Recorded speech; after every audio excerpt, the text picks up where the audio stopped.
September 7, 2024 శనివారం. ఈరోజు మనం అనంతపురం మాట్లాడుకుందాం. కలికిరిలో ఒక రోజు ఉల్టా అయింది, గుర్తుందా? సో కలికిరి మార్కెట్లకు ఈరోజు పెద్దగా దిగుమతులు అయితే వచ్చిన వాటిలో అంత నెంబర్ 1 క్వాలిటీలు కూడా లేవు. ఇన్ఫర్మేషన్ అయితే ఇంతవరకు అయితే రాలేదు, పండుగ ప్రభావం అయితే ఉంది.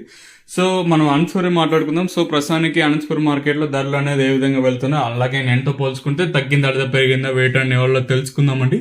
కేవలం 15 కిలోల బాక్సులు మాత్రమే ఉంటాయి. ఇంకా బేలం పాటలు నిన్నటిపైన స్లోగా జరుగుతున్నాయి ప్రస్తుతానికి వచ్చేసి. సో ప్రస్తుతానికి సూపర్ టాప్ 300 రూపాయలుగా సూపర్ టాప్ అయితే ఉన్నాయి. ఎక్కువగా వినిపిస్తా ఉండే రేట్లు 50 రూపాయలు కాటిన ఇంకా 250 రూపాయలు అండి. ఈవెన్ దిగుమతులు కొంచెం అటు ఇటుగా వస్తున్నాయి, వేలం పాటలో పెద్దగా మార్పు అయితే లేదు.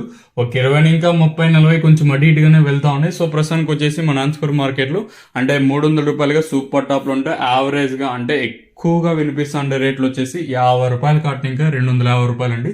ఇదండి ఇన్ఫర్మేషన్ ప్రస్తుతానికి ఉన్నది అనంతపురం మార్కెట్. ఇంకా కలికిరిలో అప్డేట్ అయితే లేదు, మామూలుగా శనివారం డౌన్ గానే ఉంటది. దాంతోపాటు కలికిరిలో ఈరోజు దిగుమతులు తగ్గాయి అండ్ వచ్చిన వాటిల్లో అంత నెంబర్ 1 క్వాలిటీలు కూడా లేవు. ఇంకా కలికిరి అయితే అప్డేట్ అయితే లేదు ప్రస్తుతానికి అయితే. అనంతపురం అయితే ఉంది. ఇదండి ఇన్ఫర్మేషన్ అనంతపురం మార్కెట్. ఇంకా వన్స్ ఒకవేళ ఏమైనా ఇన్ఫర్మేషన్ వచ్చిందంటే నేను మీకు నెక్స్ట్ వీడియోలో ఇవ్వడానికి ట్రై చేస్తాను, లేదా వాట్సాప్ గ్రూప్లో అయితే తెలియజేస్తాను.